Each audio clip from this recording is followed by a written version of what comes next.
Bismillahirrahmanirrahim. Assalamualaikum warahmatullahi wabarakatuh.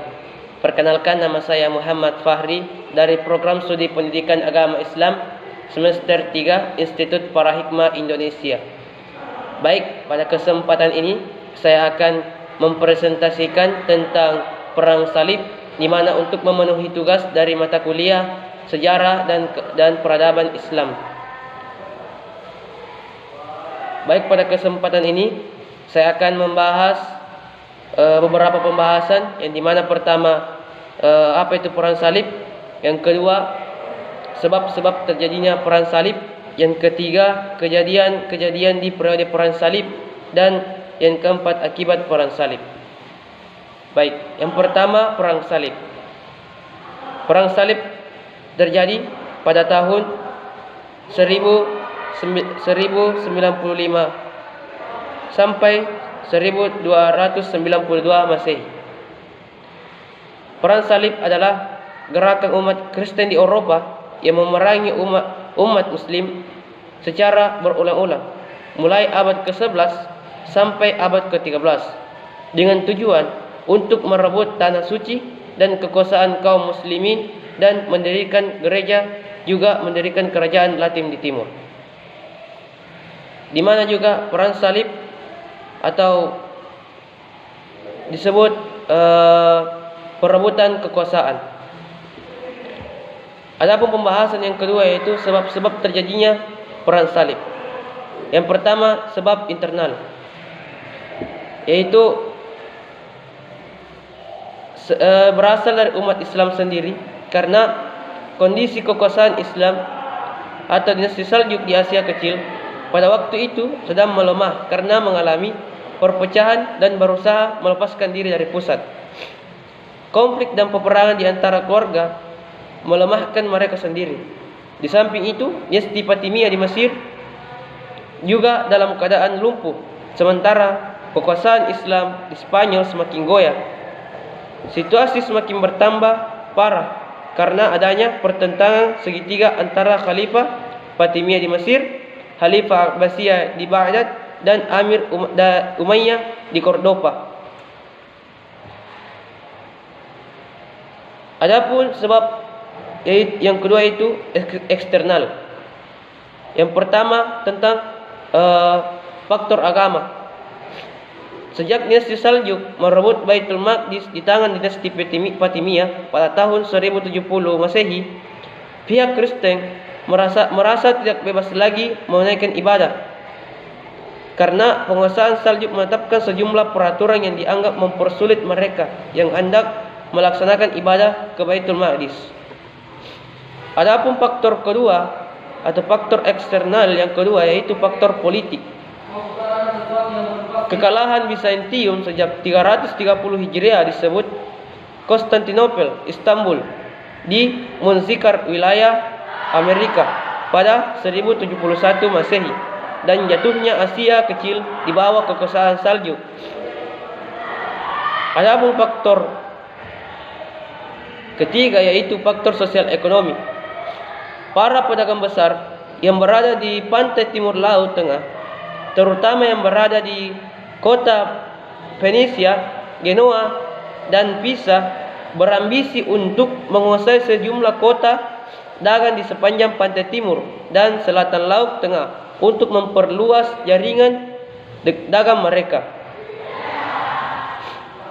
Baik, pembahasan selanjutnya yaitu tentang kejadian-kejadian di periode Perang Salib,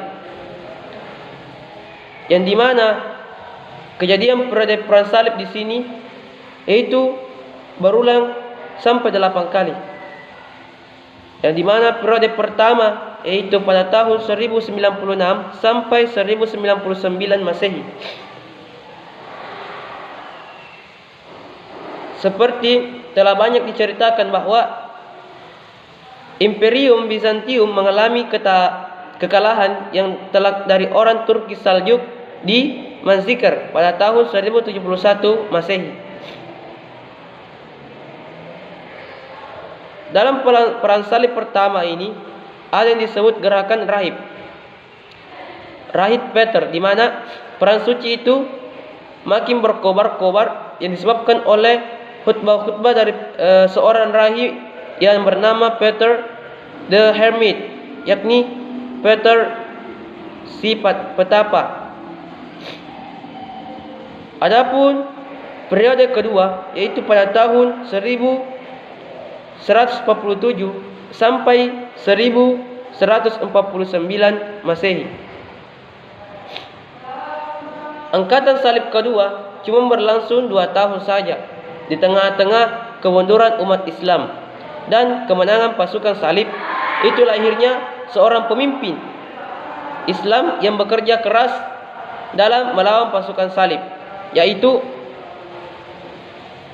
Imanuddin Zanki, penguasa di Mosul dan Irak pada tahun 1127 Masehi.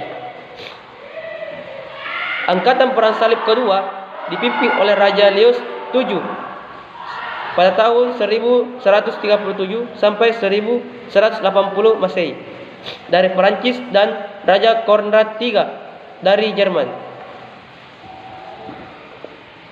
Adapun periode ketiga yaitu pada tahun 1189 sampai 1192 Masehi, yaitu yang pertama pertempuran Ali Mesir. Setelah berhasil mengusir tentara salib dari Damaskus, Nurdin kini menghadapi seorang Mesir yang diperintah oleh Khalifah Al-Adi dari Daulah Fatimiyah di bawah pengaruh tentara salib. Yang kedua yaitu Salahuddin. Pada awal pemerintahan Salahuddin Al-Adi wafat dan 2 tahun kemudian Nurdin meningkat pula. Pewaris Nurdin saling berebut pusaka kekuasaan. Maka Salahuddin menyatakan diri sebagai penguasa Mesir dengan gelar Sultan Al-Malik An-Nazair Salahuddin Al-Ayyubi atas restu Khalifah Abbasiyah. Pada tahun 1181 Masehi, Salahuddin sampai Aleppo dan Mosul. Kedua kota itu dapat dikuasai setelah wafatnya Malik As-Saleh bin Nurdin. Adapun periode keempat yaitu 1202 sampai 1204 Masehi.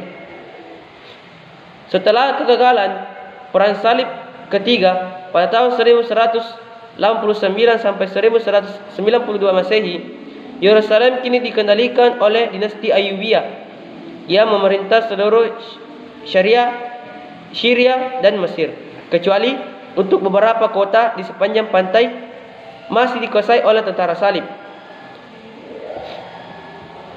Yang kelima tentang periode kelima yaitu 1214 sampai 1221 Masehi.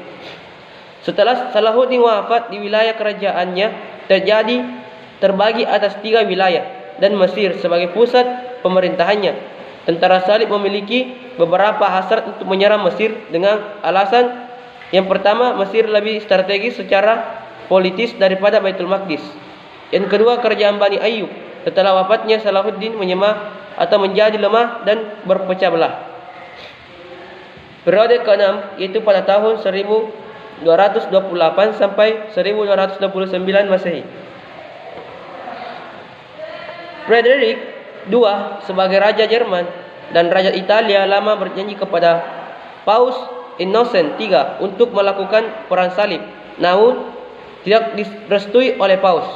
Akan tetapi ia tetap melaksanakan niatnya dan pada tahun 1228 Masehi ia berangkat bersama 500 pasukan dan ia sendiri memakai gelar Raja Baitul Maqdis.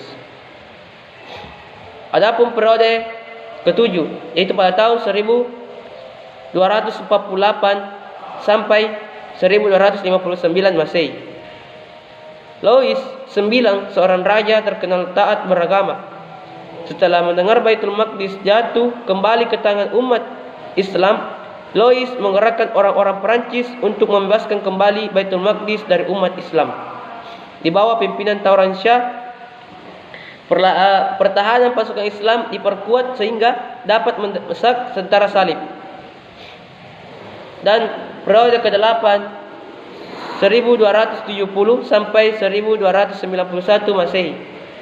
Angkatan Perang Salib 7 ini di ke-8 ini digerakkan oleh Louis 10, adik dari Louis 9. Latar belakangnya adalah rasa sakit hati mendengar kakaknya tertawan musuh, sedangkan pasukan tewas poranda.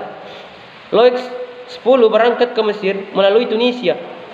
Di Tunisia ditimpa penyakit taun sampai meninggal. Maka hasrat untuk menebus malu tidak berhasil. Sejak itu habislah harapan kaum Salibiyah menguasai Baitul Maqdis.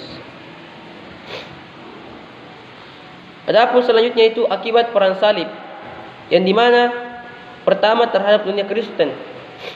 Walaupun pihak Kristen menderita kekalahan dalam perang salib, namun mereka memperoleh pelajaran yang berharga dari dunia Islam. Hal ini disebabkan perkenalan mereka dengan kebudayaan dan peradaban Islam yang sudah maju. Bahkan hal tersebut menjadi salah satu faktor pendukung lahirnya Renaissance di Barat. Dapur akibat perang salib di sini yaitu pengaruh terhadap dunia Islam. Pengaruh perang salib terhadap Islam adalah lebih menetapkan atau persatuan dan kesatuan dan mempertahankan